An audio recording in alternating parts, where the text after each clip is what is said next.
Boa noite, irmãos. Graça e paz para aqueles que estão aqui e graça e paz também para aqueles que estarão vendo o vídeo depois gravado. Que Deus abençoe seu coração. E eu quero pedir aos irmãos, por favor, tenham a máxima atenção para aquilo que eu vou falar hoje aqui.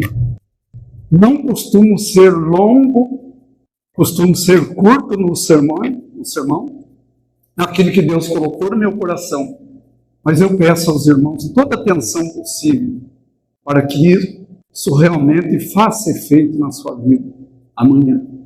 Quando você estiver fora daqui, quando você estiver lá no seu local de trabalho, quando você estiver, as irmãs nas prendas domésticas, os irmãos no seu campo de trabalho, que isso venha fazer efeito significativo na tua vida durante todo esse período que Deus te conceder estar aqui nesta vida. Vamos abrir a palavra do Senhor em Romanos, carta de Paulo aos Romanos, o seu primeiro capítulo. Nós vamos ler apenas o versículo 18. Nós vamos ler todos juntos, ok? 1, 2, 3. A ira de Deus se revela do céu contra toda impiedade e perversão dos homens, que detêm a verdade pela injustiça. Irmãos, Leonardo da Vinci, eu acho que eu não preciso aqui dar um currículo de Leonardo da Vinci, todos conhecem, já ouviram falar pelo menos de Leonardo da Vinci. Ele, quando idealizou no seu coração de retratar a última ceia, ele precisou contratar alguém que tivesse assim a semelhança de Jesus, tivesse um rosto bonito, um semblante de meiguice, uma postura digna de representar o Senhor Jesus ali no quadro A Última Ceia. E sabe aonde Leonardo foi encontrar essa pessoa? Na Catedral de Roma, no coral da Catedral de Roma.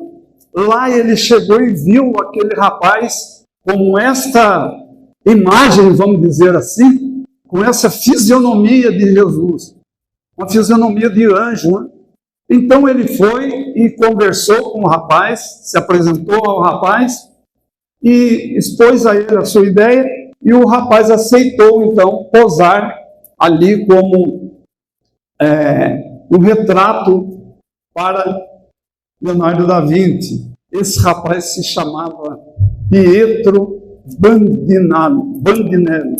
Pietro Bandinelli era o seu nome. Esse quadro, A Última Ceia, Da Vinci pintou entre 1495 até 1498. Levou 3 anos para fazer essa obra.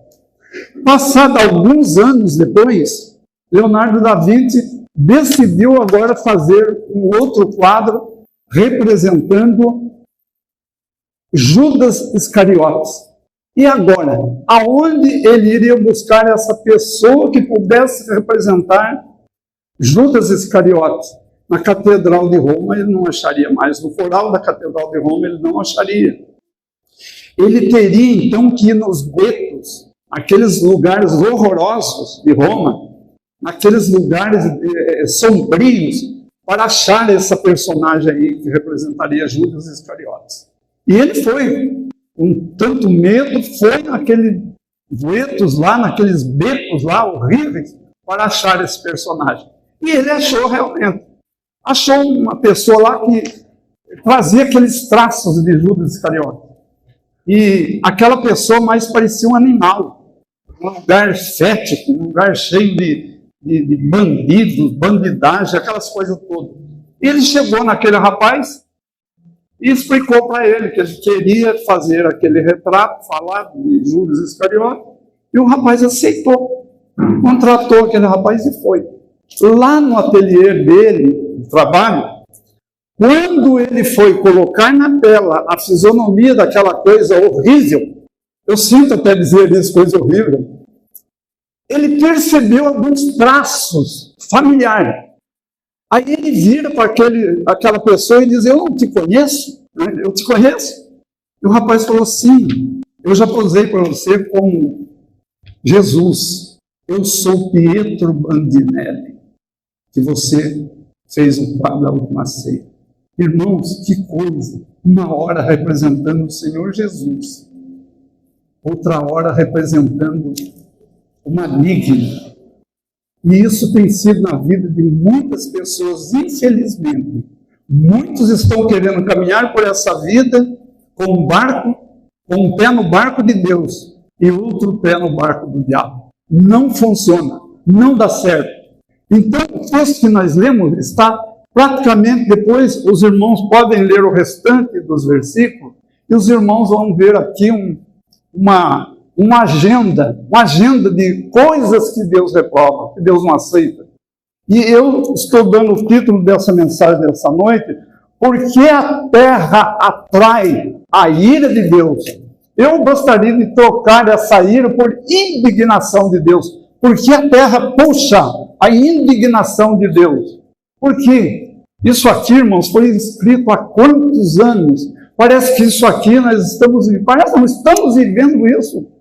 Dia após dia nós estamos vivendo, ou revivendo essas coisas horríveis aqui nos versículos seguintes, que os irmãos depois podem ler em casa. Coisas que estão acontecendo hoje. E isso aqui foi escrito há quantos anos? Vamos aí ter uma ideia de mais 2000 anos. Olha aí o que está acontecendo. Então, por que a terra atrai a indignação de Deus para essas coisas? A primeira razão que eu tenho, que a terra atrai a indignação ou a ira de Deus, é de que Ele é um Deus santo, santo e santo. Teve uma leitura aqui que vai dizer isso, no Apocalipse: Deus santo, santo, santo.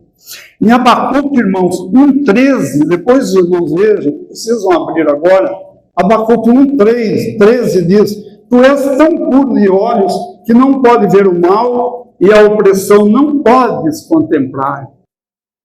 O nosso Deus, irmãos, é um Deus santo, santo, santo. Ele não pode contemplar essas coisas.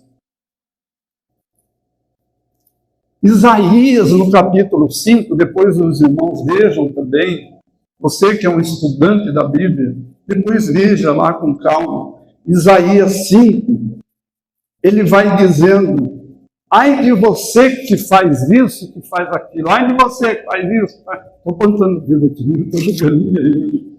Ai, coitado de você que faz isso, faz aquilo. São 6 ai, lá no capítulo 5. Quando chega no capítulo 6, que ele vê a glória de Deus, ele fala: ai de mim, ai de mim, ai de mim, que habito num povo pecador, um povo de lábios impuros. E a gente poderia perguntar para Isaías: aí, mas só os lábios aí, e o resto? E o resto? Como é que fica o resto? Aí não é só os lábios, não. Então, irmãos, nós precisamos cada dia mais conhecer o Deus que nós servimos, irmão. E nós só vamos conhecer esse Deus que nós servimos através da palavra dele. Isaías e Jeremias mostram a maior quantidade de indignação de Deus. A gente não se apercebe disso, nem liga muito para isso. Mas seja um estudante da palavra de Deus, procure mais comunhão com Deus. Eu fico, às vezes, até falando para minha esposa. Tem 2 personagens bíblicos aí, é o Jó e Abraão. Abraão foi considerado amigo de Deus. Irmãos, quando eu penso nisso, eu tenho vontade de chorar. Como eu gostaria de receber esse título, amigo de Deus. E eu só vou descobrir isso se eu me interesso pelas coisas dele. Mateus vai dizer assim: ele alimenta as aves, né? Ele alimenta os passarinhos, alimenta todo mundo. Como que ele diz assim: olha, cuida das minhas coisas que eu cuido da tua. Mas buscar em primeiro lugar o reino de Deus e a sua justiça, e tudo será acrescentado. Irmãos, é uma coisa que eu tenho certos versículos na Bíblia que nós devemos ler de joelhos. João 3,16 é um deles. A gente deveria ler esse trecho de joelho. Agora veja bem o título que Abraão recebeu: amigo de Deus. E Jó, ao currículo que Jó recebeu de Deus: visto meu servo Jó, homem íntegro, que se desvia do mal. Eu vou falar uma verdade, irmãos, de coração. Um dia eu quero ver o Abraão, quero ver o amigo de Deus, eu quero ver Jó. Ô Jó, você recebeu aquele currículo tão próprio, um currículo tão profundo. Nós vamos aí procurar um emprego, aí empreitar um emprego, levamos um currículo. O seu currículo vai dizer o que você é ou o que você não é. No papel está aquilo que você é, mas lá no seu trabalho, no desenvolver o seu trabalho, você é aquilo realmente. Ou você só enfeitou o currículo. Então, Isaías, lá no 5, ai de você, ai disso, ai quem está fazendo isso, seis ais. Quando ele chega no 6, que ele vê a glória de Deus, ele fala, ai de mim. Agora não é mais ai de vocês, ai de mim. Ele vai dizer isso aí. Agora tem uma consideração aqui: se Deus, se o nosso querido e amado Deus fosse um Deus da mitologia grega, um Deus corrupto, não é? Um Deus que enganador, um Deus de tantos outros deslizes, ele não serviria para ser meu Deus. E eu creio que nem também serviria para ser seu Deus, se ele fosse um Deus que alisasse o pecado, que passasse a mão na cabeça do pecado. Ah, esse aqui é mais bonitinho. Esse meu filho aqui é mais bonitinho, olhos claros, elegante fisicamente. Esse aqui, se ele fizesse isso, ele não serviria para ser meu Deus. Mas como ele é um Deus santo, santo, santo, ele é o meu Deus. E com certeza é o teu Deus também. Então a primeira coisa que atrai a ira de Deus: ele é um Deus santo, não pode ver pecado. Ele não contempla o pecado de ninguém, seja de quem for.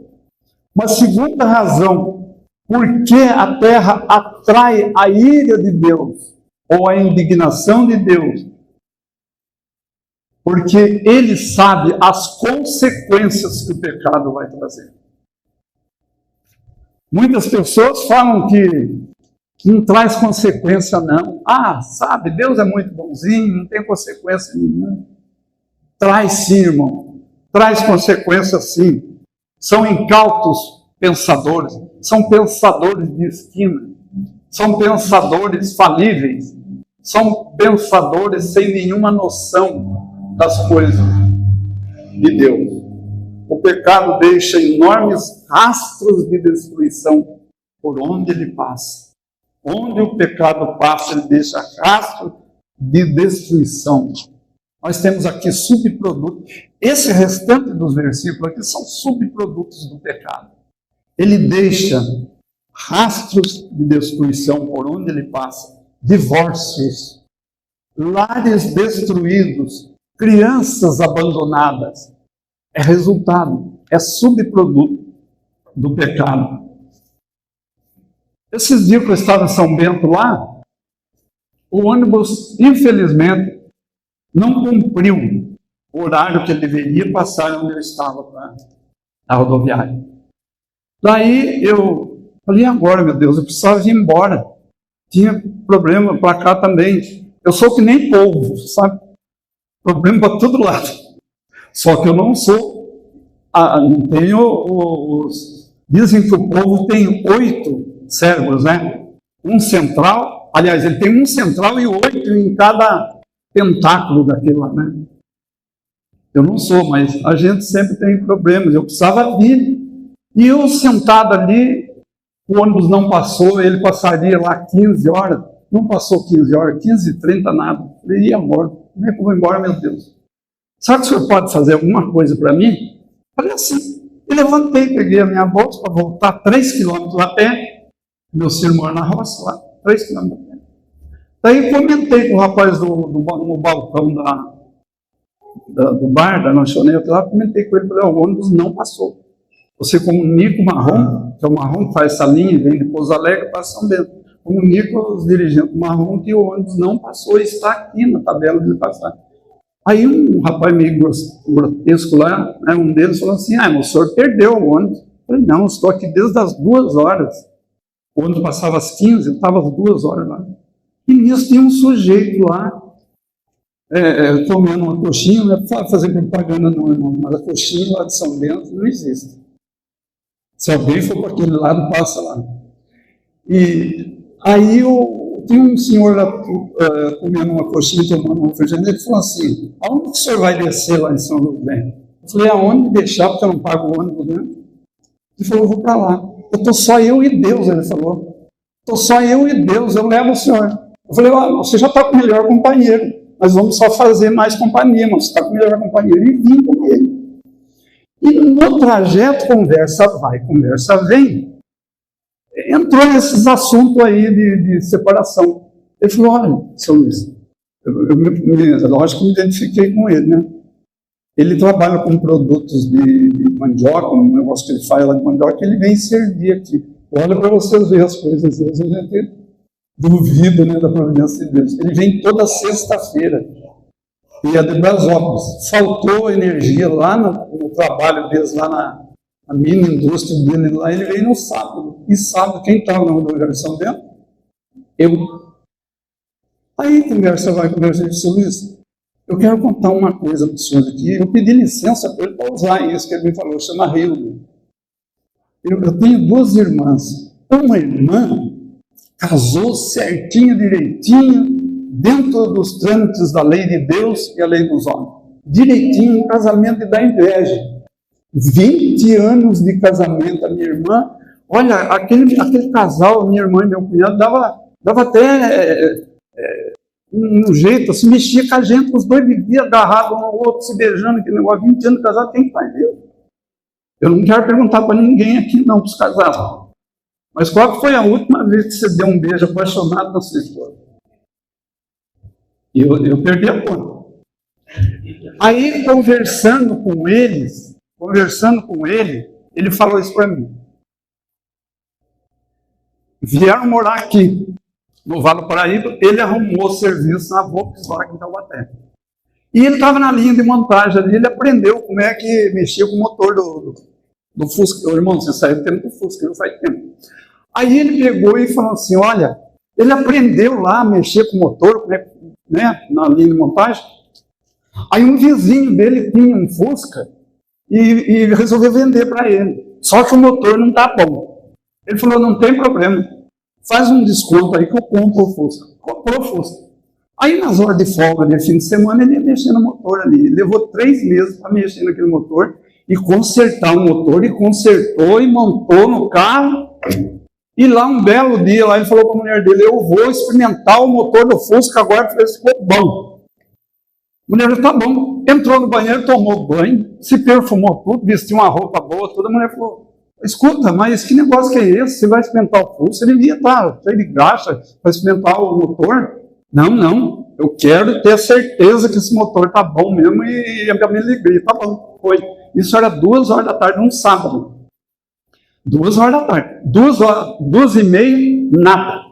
3 horas, nada. 3h30, nada. 4 horas, nada. 4h30, nada. 5 horas, nada. 5h30, nada. 6 horas, o homem aparecia com o Fusca para ver se o motor estava bom. A filha dele, assim, pegou o telefone e falou, pai, nós estamos preocupados, aonde que o senhor está, pai? Ele falou, estou longe. Mas como longe, pai? O que aconteceu? Ele falou, olha, eu estou longe e não vou voltar mais.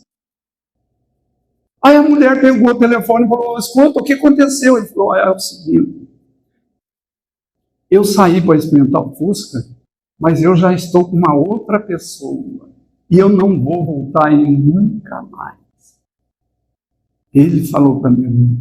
Depois, posteriormente, que se acertou tudo, a separação, aquele negócio, que ele, né, daí foi tratado. Separação direitinho, aquele negócio, ficou acertado. Ele já estava com o caso. Irmãos, o diabo, lá em 1 Pedro vai dizer isso, né? O diabo, vosso adversário, anda ao vosso derredor rugindo. E eu comparei, sabe por quê? Com esse Uber aí. O Uber não está circulando, você aqui que é um Uber, já tem um por perto aqui. O diabo está desse jeito, irmão. Ele está em Uber, circulando. Quando dá, Quando ele encontra um estacionamento, ele encosta. E bobo de quem der estacionamento para ele. Agora vocês vejam um casamento de 20 anos fazendo inveja aos demais. Acontecer desse jeito? Estou longe, não volto nunca mais aí.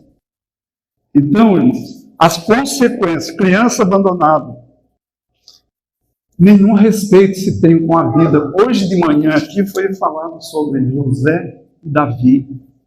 Aos opostos aí. José, quando a mulher de Potifar pediu para ele deitar com ela, ele, porque se ele ficasse, ele deitaria. Ele sumiu, ele fugiu. E outra coisa, se vocês depois pegar o texto, você vai ver assim, na minha tradução, ele vai dizer assim, como faria um negócio desse com Deus que tanto me ama? Essa é a versão de José. Agora, e o Davi? Davi foi o oposto. Olha lá, a Batseba lá, vai buscar a Batseba, mas o meu rei, ela tem marido, mas deve ser Urias, lá na guerra. Não importa, eu sou rei, acabou, vai lá buscar a mulher lá. As consequências depois vieram também. Nas consequências de José, quem sentava no trono era Faraó, mas quem governava era José. Davi sentado no trono, mas quem governava era o pecado. Tanto é que ele vai fazer o Salmo 51, ele se arrepende, e realmente nós sabemos que ele se arrependeu, mas consequências ele teve que passar. A espada está sobre a sua casa. Esses dias, a minha esposa, como trocou o celular dela era daquelas duas faquinhas. E as nossas tomadas lá em casa, para carregar o celular, não tinha as faquinhas. Não tinha tomada com a faquinha. Eu falei, peraí, amor, pega o Merlin. Para mim é um pulo lá, está aqui, eu vou lá buscar a pecinha para você. Fui lá, fui na parte de elétrica ali, peguei uma pecinha desse tamanho. Um dia meio chuvoso, meio de frio, eu estava com uma blusa comprida, eu peguei aquela peça, tão grande que ela era, que você podia fechar a mão. Tão grande que ela era, você fechava a mão. Eu poderia simplesmente enfiar a mão no bolso e sair embora. Ninguém viu, mas Deus viu. Deus viu, irmão. Então, qualquer coisinha que vá machucar o coração de Deus, as consequências do pecado, amanhã vem. Não pensa não que você vai ficar imune, eu vou aí fazer isso, fazer aquilo. Não está nada certo, não. Deus está vendo. Aquela diarista que se converteu e foi para a igreja. Um ano depois, o pastor resolveu fazer ali praticamente ali uma sabatina entre os crentes. Depois que você se converteu, o que aconteceu na sua vida? Eu não falava uma coisa. Chegou na vez dela e falou assim, não, antes de eu me converter, eu limpava as casas e varria a sujeira tudo embaixo do tapete. Certo? Mas depois que eu me converti, eu peguei pôr num vasinho de lixo e jogar no lixo. Irmãos, parece uma coisa boba um negócio desse. Mas são coisas, são transformações que as pessoas sofrem, que elas passam por isso. É uma transição que elas passam agora a ter com a nova vida, com Deus e com o Senhor Jesus. Então, a primeira razão, ele é um Deus santo, santo, santo, não tolera o pecado. Segunda razão, as consequências que o pecado traz. E a terceira e última razão, essa que é a mais importante, custou a vida do próprio filho dele. Lá em Isaías, mesmo, 53, nós vamos ver a situação. Dia 10 agora fez 2 anos que o meu filho, que Deus recolheu o meu filho, com 48 anos. Irmãos, eu sofri. Agora imagine Deus sacrificando o próprio filho dele. E para a gente estar encerrando essa mensagem, eu queria contar uma ilustração para vocês aqui de um velho pastor. Um velho pastor numa cidade pequena, um dia resolveu pescar com o filho único que ele tinha. E o filho único que ele tinha um amiguinho. Então convidou o amiguinho do filho dele para ir pescar, e foram pescar os 3, no barco, lá no mar. Chegou num dado momento, lá no mar, o que aconteceu? Aquelas ondas ali bateu na embarcação e jogou os 2 meninos na água. Aí o velho pastor pegou uma corda e ficou pensando, para quem eu vou tirar a corda? Aí ele pensou, meu filho já conhece o Senhor Jesus. Ele já tem a salvação garantida. Eu não preciso preocupar com meu filho. E atirou a corda para o filho, o amigo do filho dele. Salvou o menino, o filho dele morreu afogado. Anos depois, esse velho pastor convidou um pregador para ir na igreja dele pregar o evangelho. Como aqui também se faz, de vez em quando vem um pastor aqui. Que não seja velho, seja novo, porque o personagem é novo. Aí esse velho pastor foi lá e contou essa história aí do barco, né, que ele tirou a corda para o filho dele, tal. Aí quando terminou o culto, lá fora, um membro da igreja na saída falou assim, como é que o senhor pode provar que o que o senhor falou lá dentro é verdade? Ele falou, o pastor que pregou foi o menino que eu tirei a corda para ele. Esse é o pregador que fez. Irmãos, eu pedi a Deus que eu não chorasse nesse momento. Quando Jesus estava na cruz, derramando o sangue, vertendo o sangue na cruz ali por mim, por você. Quando ele olha para o céu e diz, Deus meu, por que desamparaste? A carga de pecado estava vindo sobre nós, irmãos. E foi nesse momento que Deus atirou a corda. Para você e para mim. Deus meu, por que me desamparaste? Foi nesse momento que Deus atirou a corda para mim e para você. Portanto, o próprio filho dele, ele menosprezou para te dar a salvação, para te dar a vida eterna. Que Deus abençoe o teu coração. E quando você lê primeiro capítulo 18 de Romanos, você se lembra. Ele é um Deus santo. Ele sabe, ele conhece as consequências do pecado. E custou a tua salvação, para você não custou nada. Mas para ele custou a vida do próprio filho dele. Que Deus nos abençoe.